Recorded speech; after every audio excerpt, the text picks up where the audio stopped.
Welcome to another episode of the Golden Point UAE, and as always, with myself, James, and Shazzy. How are you doing today? And as always, James, I am great to be back. Amazing. I am great to be back. It's great to be back. It's great to be back. Even that works. Today, and another episode of my amazing wardrobe. I'm wearing a head shirt today, and you might be asking, why are you wearing a head shirt, why James? a simple black head? It's basically it's a symbol of all the headaches you give me when I spend time in the studio with That you. was unscripted, and it's a shock. I didn't know. So, head, I'm here for you. But no, today we have an amazing guest, an amazing episode. I'm really looking forward to it. It's a guest that definitely doesn't do my head in, and like you. And yeah, why don't you introduce the guest? Then we go straight into today's episode. I would love to, James. So, guys, today's guest doesn't just play paddle; he lives it. Max Pickard first encountered paddle in 2017, but it wasn't until a few years later that he decided to go full in. You will know him as the general manager at Padel Art, the guy behind the Padel Outlet, and the voice behind Humans of Padel. But the beauty of Max's story is in how unplanned most of it was. This isn't a story of perfectly mapped out career. It's someone who saw opportunities, took risks, and figured things out as he went along. Today, we're getting into the business, the mistakes, the mindset, and where this whole thing is actually going. Welcome to the Golden Point UAE. Max, thanks for being on here with us today. Shazzy, James, thank you so much for having me here. It's odd for me to be on the other side of the microphone. Yeah. I'm a bit terrified to be answering the questions for once, so let's get into it. Great. Cool. Sorry, James. One thing Yeah. I should mention. This introduction is brought to you by Rise. Embrace the kombucha magic. Better late than never. Max, it's great to have you here. As Shazzy said in his introduction, and as you mentioned now, we know you for many reasons. One of them is Humans of Padel, which is a paddle podcast, but based on human stories, right? And that's exactly what we want to try and do today here with you, is understand your story. And I would like to start by how you got involved with the sport, because I find there's a very interesting story there. And you first touched in 2017, didn't really do it for you, came back to the sport 2019, still something wasn't there, and then third time lucky, you fell in love with the sport at probably the best time for you personally. And I just would like to start with that story from your encounters with paddle. Yeah, definitely. It's quite a heavy story, especially for me personally, and I've never actually told this story officially, so I'm happy to share it, and if this can help people, then great. And also, I think it's a story that everyone will appreciate and find quite funny. I rediscovered paddle, it was early 2021. I was going through my second divorce. I was 30, I was not that old for a second divorce, but anyway, that's a detail. And I was depressed. I was in a very dark place. I was financially ruined. I was over $1 million dirhams in debt. Felt like nobody loved me. Felt like I couldn't get anything right in life. And I told myself, I was such a happy kid. Where did it all go wrong? And I remembered trying to think, what made me happy when I was a child? And some of my best memories are with racket sports. Right. Being tennis, grew up playing tennis. That's what I loved as a child. And I told myself, okay, if you're going to get yourself out of this deep hole, try and reconnect with who you were as a child. Go back to the thing that brought you joy as a child. So I thought, I'm going to play tennis again. But in Dubai, playing tennis is somewhat challenging. I had obviously touched a little bit of paddle before, and it was one of those really dark days. I remember my mum was visiting me at the time, and I needed to get out the house. And I thought, I'm going to go to the driving range, and I'm going to hit golf balls. I don't play golf. I've never played golf. I'm not a golfer. But I was living in Meydan, and I went to the Meydan golf course because it was the closest thing to me. Yeah. Got a bucket of balls, rented a driver and a 7-iron, and I was just smashing the shit out of balls to get some frustration out of my system. Yeah. Anyway, finished with that, went into the clubhouse and bumped into a guy that I'd played paddle with the year before. His name's Hakan, so shout out to Hakan. You changed my life. And he invited me to play paddle with him the next day. And I was thinking, okay, this is a great opportunity for me to try and do something healthy, reconnect with people. And one thing led to the next. Played with him the following morning. And then for the next 3-4 months, I was playing paddle 2-3 times a day. I was on the court all the time. And it was just a great release for me. It was a great way for me to get out of my own head, feel like I was doing something positive. And I saw there was opportunity in the sport, and one thing led to the other, and that's how I got involved in the paddle industry. So I think that's one of the beauties of paddle sport in general, but I found with paddle, and of someone who's also struggled with, depression most of my life, I feel like paddle just offers something. Maybe it's the social element of it. I'm not quite sure yet, but there's something about that sport that really kind of invigorates your view of the world and your view of your own life. So I can completely resonate with how paddle came into your life at a time where, from a personal point of view, you were struggling, but it really kind of gave you an outlet, right? So third time lucky, right? Exactly. Married for the third time and very happy as well. So hopefully that's third time lucky as well. That was amazing, Max. Honestly, I got I got quite emotional with your story. And it's crazy as I sit here, listen to you, and also listen to James, who says that he also had some, depression issues throughout life. It's amazing how a sport has brought new people together, changed people's lives. Thank you for sharing that. Honestly, that was very, very nice. My pleasure. 2021, you decide it's time to get fully invested in the sports. What was your thought at that time? At that time, I was thinking, I'm having fun playing this sport. Yeah. I like how I feel when I'm involved in this sport. So this is what I want to do. And 2021 paddle was in a golden period. It was clubs were opening left, right, and center. There was a shortage of coaches, Spanish or non-Spanish.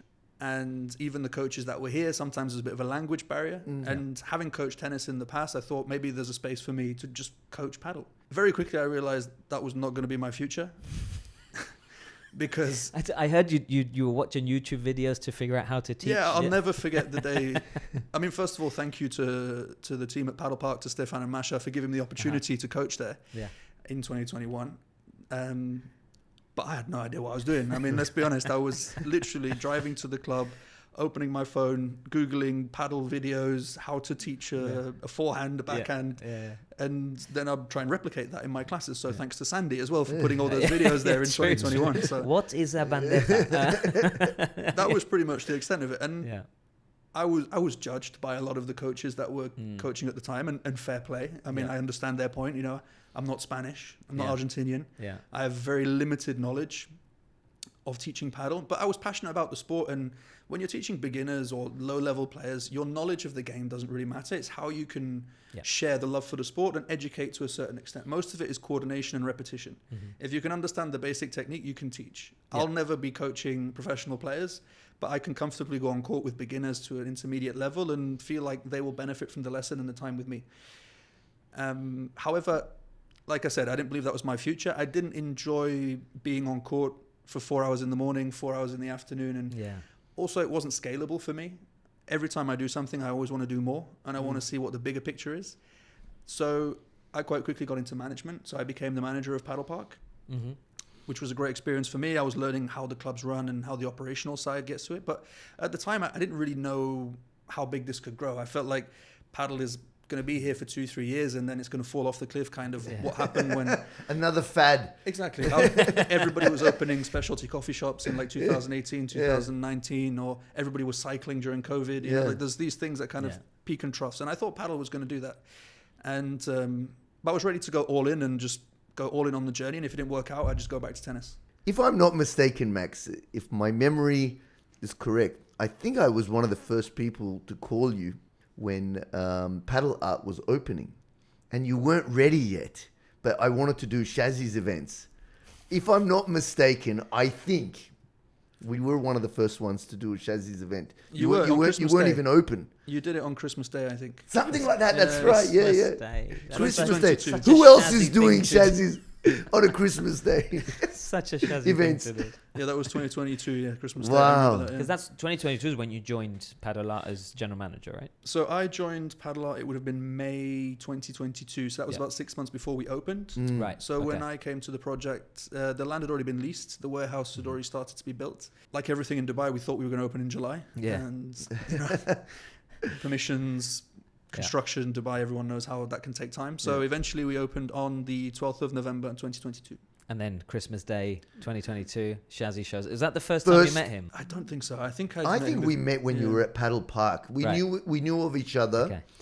And then I was looking for venues because Shazzy's was also growing at a rapid Sure. pace, and Max was one of our first Padel Art, and Max was one of our first venue partners. Yeah, it was great. We had a Christmas Day event. What a Christmas present for you, yeah, huh? yeah. But yeah, I think we were one of the first ones at Yeah. Padel Art. So Yeah, it's an honor. Well, thank you for supporting us at that time. I mean, the first few months of Padel Art were extremely challenging. Yeah. Can I mean, imagine. we opened at a time when a lot of clubs were opening, and we had 9 courts to fill. And it was winter, and Yeah. a lot of people do, funny enough, go outside Yeah, in the of course. winter That's in the Dubai, time to right? play outdoor, Yeah. of course. Yeah. of And course. you really need to create habits in players of getting them to come to your venue. A lot of people think you open a paddle club and it'll be full the next day. It's Yeah. really not the case. I mean, no matter how beautiful it is, how great it is, there is an effort in Of course, getting of people course. to your venue and building Yeah. that community and creating repeat customers. You do have now one of the best clubs in Dubai, and extremely What is the busy. best club for you? Like, how do you define a best club? What does that mean? No, what I mean by that is, first of all, as an organizer and as someone that plays, we love the facilities. I love the facilities at Padel Art. What I mean by facilities, okay, is a great court, a court in very good condition, a good level for lobs, okay, so high enough ceilings, great amenities, and you improved, for example, recently the bathrooms and all that stuff. And along the way, because I've been going to Padel Art from day one, you've made all the improvements as well. Like you added the retail, which we're going to talk about, Padel Outlet. I think the cafe was there from the beginning, or it came later. It opened about 3 months after. Yeah, the cafe is really good. I enjoyed the food there. The staff are super friendly.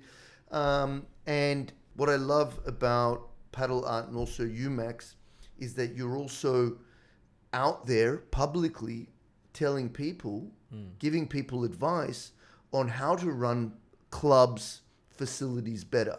You know, it's on your social media. You know, you're talking about, and you're basically giving your secrets away to help other people to improve their facilities and their clubs and so on. So for me, sorry, got long-winded, as it does with me. Sorry. No surprise there. I love your facilities. Thank you.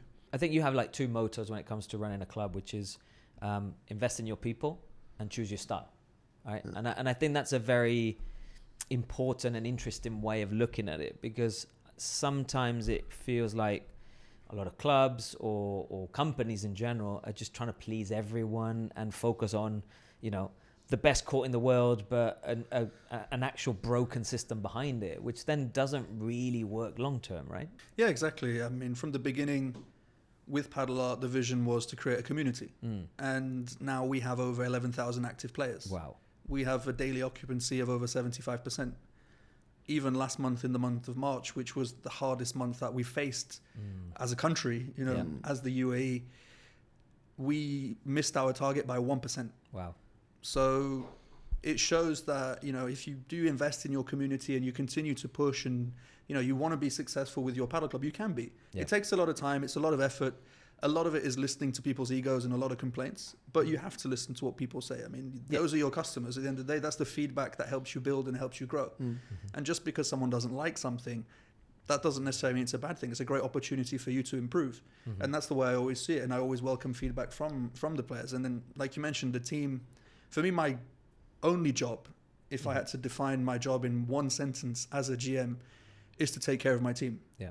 To make sure they're happy, they're comfortable, they see the vision that we have, and they will take care of the people, the 10,000 people that come to the club. It's not me trying to micromanage every single thing that happens in the club. I take care of my 32 staff. We have a lot of staff between Padel Art and Padel Outlet, and they do all the work. And I thank them. I'll never be able to thank them enough for everything they've done for us. And the other thing, you guys also have, and if I'm not mistaken, you're the first to do it in this way, a membership program where people pay a monthly fee. They can play once a day, okay? And this is also a very successful program that you're running, right? Yeah, I mean, in all honesty, I was shitting my pants the day before we launched that. I can imagine. I had no idea if that was going to work or not. Yeah. Trying to forecast at what point a membership is viable or not viable, how many members we need, how many can we have so it doesn't affect occupancy, how many do we need so we make more money than we're making before. It was really hard to do those numbers, and I didn't do them because I had no idea how to do them. However, you can only do that if you already have an active community and if you can fill your courts during the day. You can't open a club and do a membership. People will take the membership, but they have no one else to play with, so it defeats the purpose. Right. So it only works if people can actually play on a daily basis. And you created the app as well, right? So your app also connects the entire community.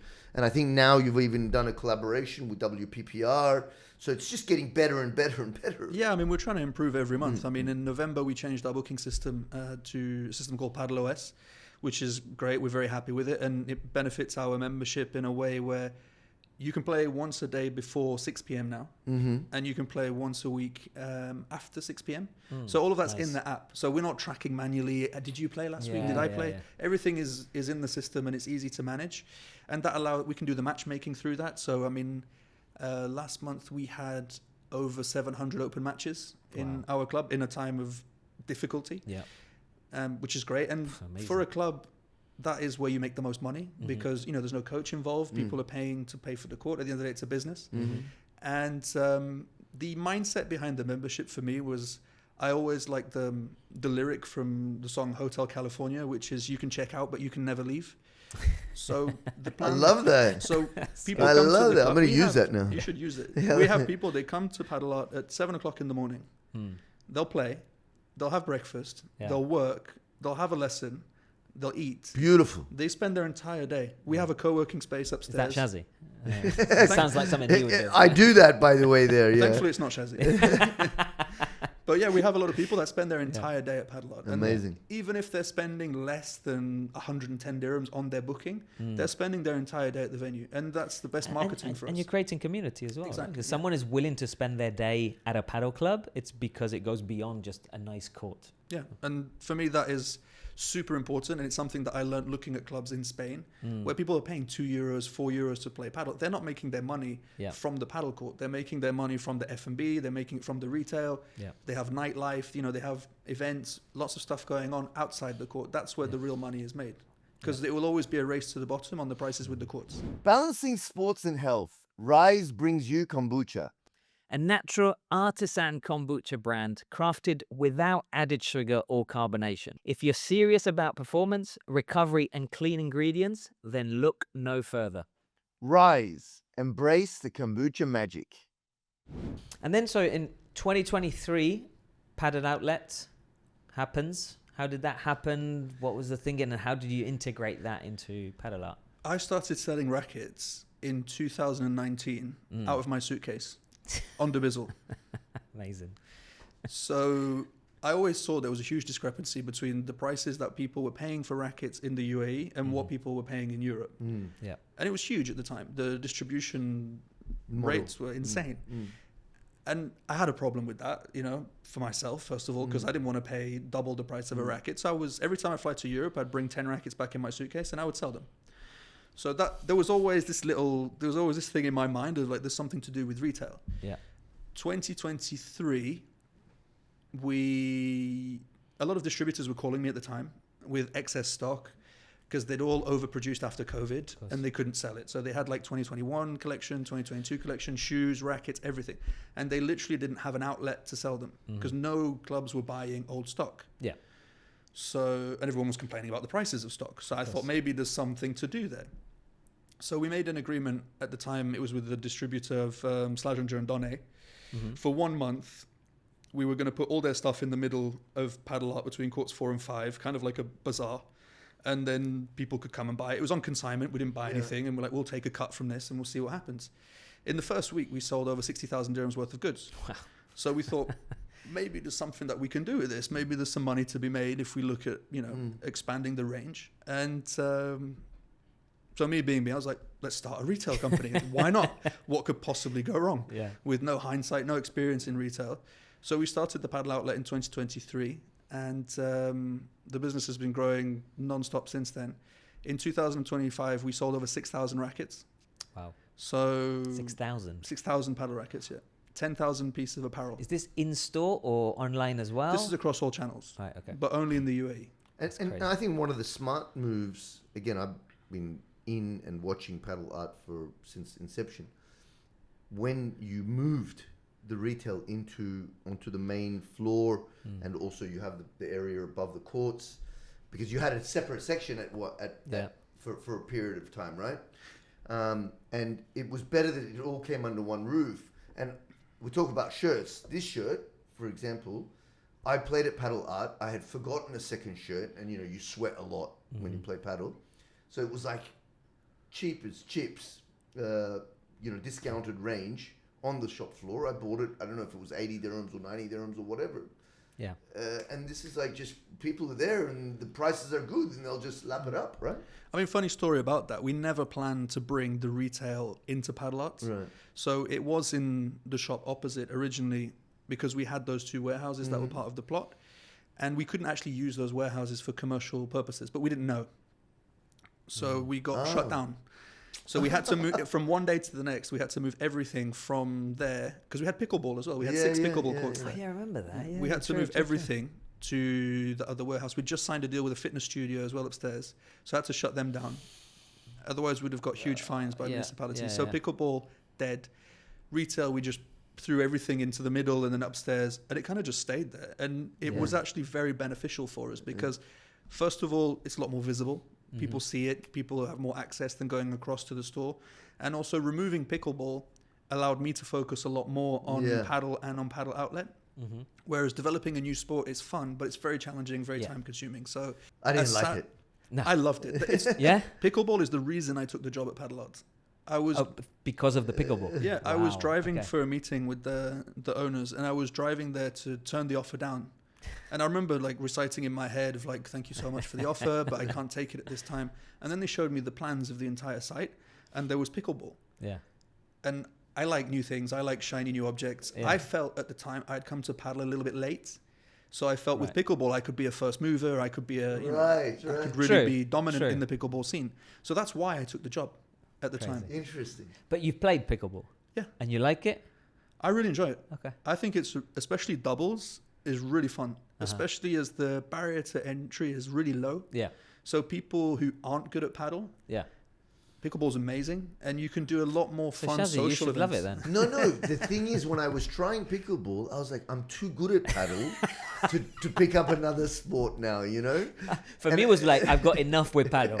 Don't get me to start a new sport. Yeah, I tried it. I couldn't do it twice, and it's fun. It's just, I felt it was too slow. I guess it depends who you're playing against, right? I mean, I weigh over 100 kilos, so I'm fine with slow. Yeah, exactly. Slow is great. I just felt like I have so much more time compared to paddle or in tennis, and let's not even go there, that it just kind of became a bit boring in that sense. But it was fun to play it. Yeah. It's just also the scoring system completely drove me crazy. The scoring system's challenging. I made no sense whatsoever. So I just went like, back to paddle, guys. Back to paddle. Oh no, you like pickleball. Sorry, but listen. Not only do you do retail, I just realize you also do distribution, and one of my favorite products at the moment is Foron for helping with the grip. Yeah, so we took distribution of Foron. Is that the only brand you do? That's the only brand we distribute. Under distribution. Yeah. Okay. We were doing really well with the retail, and so we were looking at different channels, and we thought maybe take a step back and do distribution. I was interested in taking distribution of a racket brand, but there was only a specific few that I would have taken, and it's very cash intensive. So the opportunity came up to take Foron. It's an accessory, everyone needs it. Yeah. People consume it quite a lot. So we took this as a trial for us to get into the B2B world. And we've been doing pretty well. I mean, we sell the most for-on compared to the other GCC countries. Wow. So the brand's quite happy with what we're doing. So we've just renewed the contract, which we're quite happy about. And we look forward to continuing to grow the brand for-on. And I like their branding. I like what they've done and the players they've sponsored. They recently sponsored Tapia. So the brand's only going to grow, which is great for us as well. It's a great product as well. So, I mean, if Tapia's using it. Maybe a future sponsor of the Golden Point. Yeah, I love it. I love it. And Max, now we've spoken about Padel Art, we've spoken about Padel Outlet. I want to now talk about Humans of Padel, which we touched at the beginning, but that's like the third branch of what you're doing. And yeah, how did that come about? What was the reason why you decided that Humans of Padel needed to exist? And disclaimer before you answer that, Max. When we started the Golden Point, we didn't know, and we were I'm saying... very disappointed that you didn't know. To be fair, Max, I remember Shazzy calling me at like 3 a.m. saying, we have to start a podcast just to annoy Max. No, not at all. So don't believe what he's saying. Don't believe what he's saying. We didn't know, and we were saying, okay, we're, this first We'll be the first podcast. ones. And then, I don't know, I was looking at your Instagram, and then an interview popped up, and I'm like, oh shit. It shows you how much research we put into. Has anyone else done that in Dubai before? Where we were like, no, we'll be the first one. It's like, I mean, also it shows how small my podcast was if you hadn't seen it. So let's be honest here. You need a marketing. See, the only reason that I'm here is because of the exposure that I generate, right, James? Yeah, sure. Yeah. Anyway, back to the. It's something that I'd wanted to do for a while. And you talk about me being the first to do it in the UAE. I really don't care about that. And I don't think you don't owe me anything for that. And I believe that in all businesses, I don't feel threatened when someone does what I do. And be it intentional or not, I really don't care. Yeah. It doesn't affect me in any way. I don't feel like first movers deserve anything. At the end of the day, being first sucks. Congrats to the person who did it first. The first person to open a paddle club. Yeah. Very difficult, and they know it. And people are going to do similar things to you. If they are, great. If people are doing the same thing as you, it means there's a market for it. And you're opening a path, right, to people to follow, to see that, I can do this, or this is a good idea, or it works, or there's a market for it. So, yeah. I mean, my logic when I started the Humans of Padel podcast, it was because I didn't want to talk about paddle necessarily. I wanted to talk about the people in the industry that had stories to share, and which is kind of what you guys are doing as well. And I released 24 episodes. I have put it on hold because I got very distracted with other things. My last episode was just before Premier Padel last year with Ivan Modia, the tournament director. Okay, yeah. So I thought it was super interesting to kind of share the stories of the people who are involved in the industry, and more than talking just about paddle. However, to be honest, I got a little bit bored of it because I was still talking about paddle. Yeah. I've been toying with the idea of bringing it back, but more of a Humans of Dubai. So to exit the paddle bubble that I'm in completely and talk about different business owners, people who live in Dubai, and just share their stories as well. Because for me, that's also very interesting. I live in a world of paddle. I would quite enjoy to step outside of that. I don't know what the goal would be, to make money from it or just for my personal interest. With podcasts, it's challenging, as you know. You put a lot of work in and not a lot of people listen to it until you've released hundreds of episodes. But yeah, let's see what happens. I mean, at the end of the day, but we have millions of views. We have millions. They don't show, but we have millions of views. Is a problem with every person that watches it on YouTube one laptop, there's like 1,000 behind them, but they're all on one device. That's why it doesn't they register. watch it in groups because they like to bring the family and friends together to watch us in groups, right, James? Exactly, yeah. No, but by the way, and I don't believe I have a exclusivity contract with James. So just for your information. I'm actually also planning at the moment to create a business networking thing, right? So maybe we can just throw me under the bus at the first opportunity. Thanks, Shazzy. Next week you'll see me sitting in James's seat. I'll be like, the Golden Point has made a decision to let Shazzy go. But Max, another thing I wanted to touch on is some of you said you use your social media, your social presence as your CV.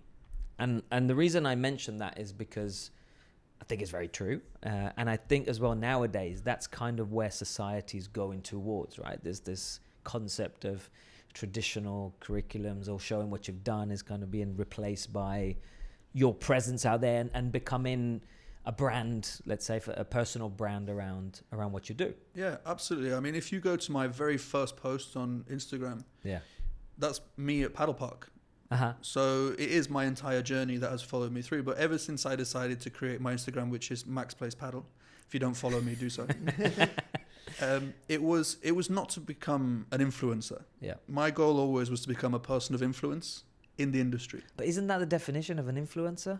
I feel influencer. I know what you mean, because the word influencer has got I'm a lot not of looking negative. to monetize my social media. Yeah.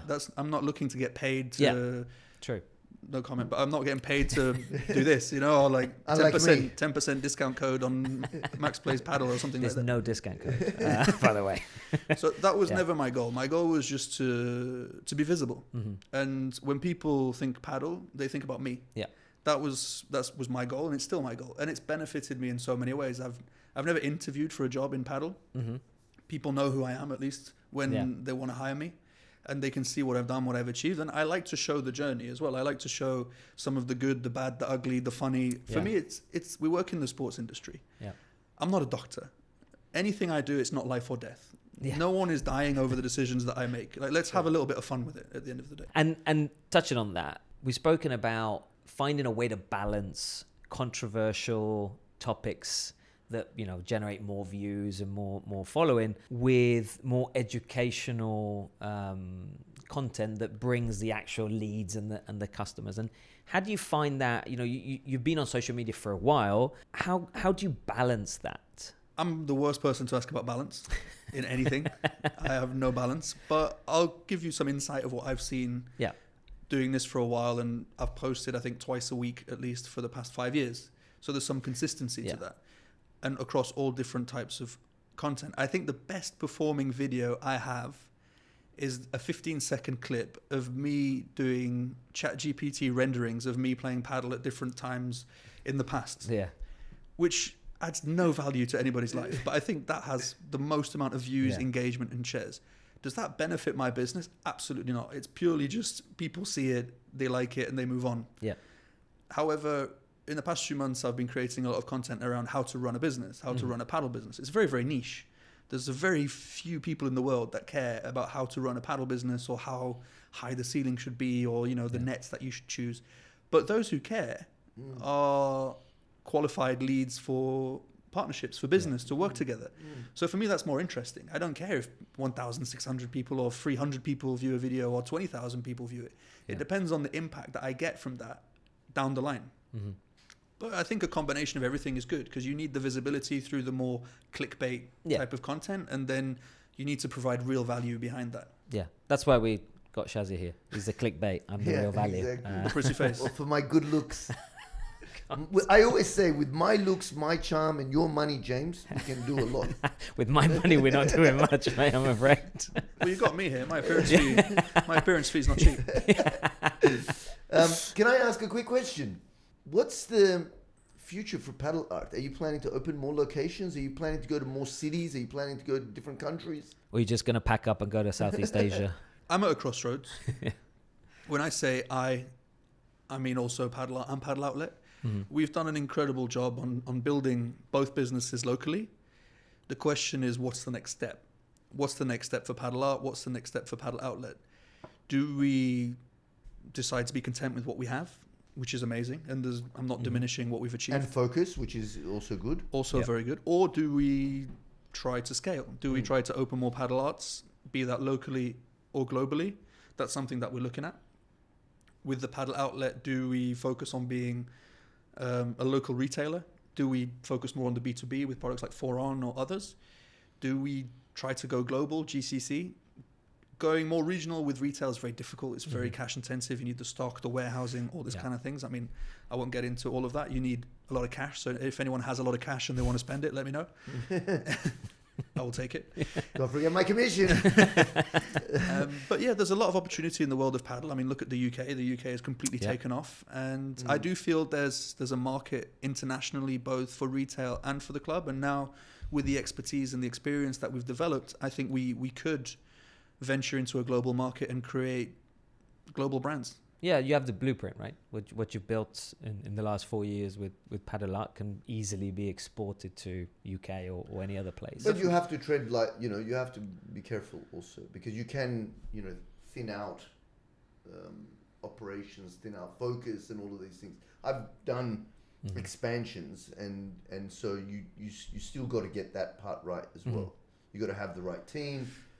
The people is the most important thing. That's why you have the blueprint, right? Yeah. And it's I mean, the about biggest following challenge to achieve that is hiring the right people and finding the right partners to be able to do what I do in another country or in another location. That's kind of where the challenge comes. And it's still a relatively new business, and we've been doing this kind of with gut feeling and on a whim since we started. We don't really have much of an operational manual to be like, okay, this is how you do it, you know? So these are things that we're looking at improving and trying to go global.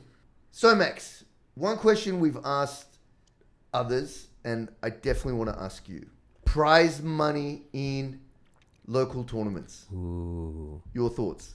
My stance has changed on this. Okay. I'm a firm believer that there shouldn't be prize money in amateur tournaments. Yeah.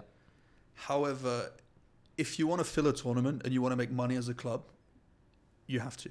It's very challenging to fill a tournament if you don't put prize money. It can be done.